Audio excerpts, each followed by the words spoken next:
Hello, UCAR. Peter Christensen here, coming to you from the CEO's desk. Part 2 in our series, talking about the recently revamped subject to sale of buyer's property addendum and supporting addenda. So last week we talked about what happens if cancellation happens with the buyer at different points. We're going to continue on that theme. I kind of threw you into the deep end last week. This video, we're going to back it up a little, but I really want you to understand how this form works. Even if these scenarios are maybe a little far-fetched in how they operate, they're each designed to illustrate how this form functions so that you know and can apply it to your situation.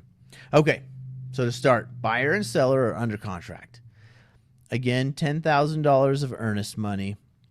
Section 2.2 of the REPC is marked, yes, it is subject to the sale of buyer's residence. In 8.3b1, they have put $5,000 of earnest money at risk if it doesn't cancel before the buyer's due diligence deadline. The finance and appraisal deadline is August 15th, and the settlement deadline is August 25th. All right, we set the scenario, I guess. And then one thing to add, there is an addendum that is the subject to sale of properties residence addendum, what Section 2.2 calls for if you mark, yes, it is subject to sale. Okay, so now we have our scenario. But in this case, they did not use the time clause addendum. And we'll talk about that in the next video. What would happen? How would that change things if they use the time clause addendum? Okay, so we've got that foundation laid. Now, buyer's home is under contract. Things are going along nicely. And on August 14th, buyer's buyer shocks and backs out, says, I'm done. So buyer is no longer under contract. So at this point, buyer has a decision to make. Now, in this scenario, buyer's going to take a risk, right? Thinks maybe things will work out. Maybe they can get that buyer to come back for their residence, get it sold quickly, whatever the case may be. They decide to not cancel based on the subject to sale contingency. So doesn't cancel, continues on. Well, next day is the finance and appraisal deadline. Past that, and on the 20th, the buyers realize, hey, we're not going to be able to salvage this deal. We needed the money from the sale of our home. We couldn't get that buyer back. We're starting over. We're going to miss our deadline. And we don't have many options here. So buyer does have two choices. Buyer can negotiate with seller, and seller could give an extension to let buyer try to continue to sell the home.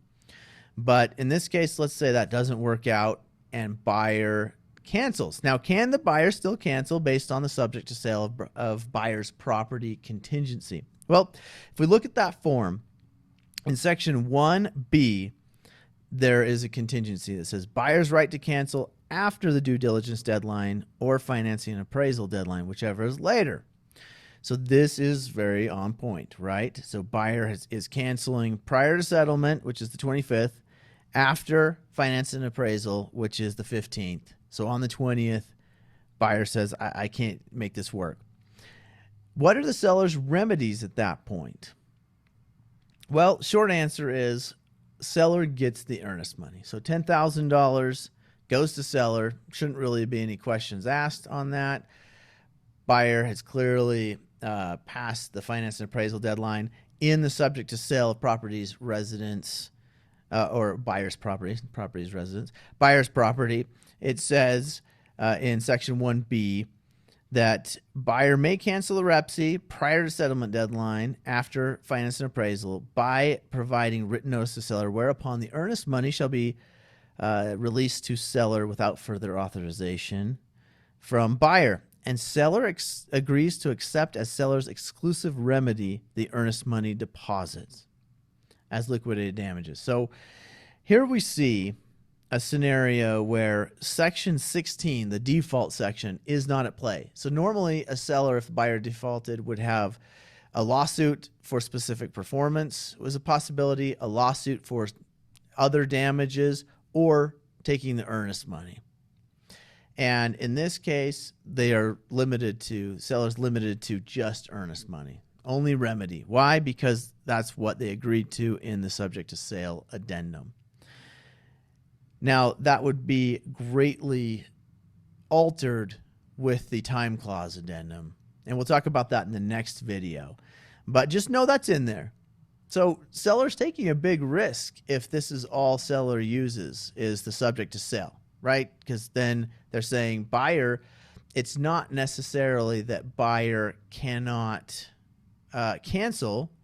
It's that buyer has the option to cancel up until settlement with only earnest money being at risk.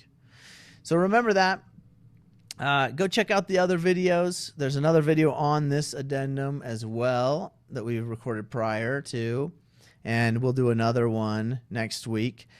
Remember, this is not specific legal advice. This is legal information only. If you need specific legal advice, please contact your attorney. Thanks for tuning in.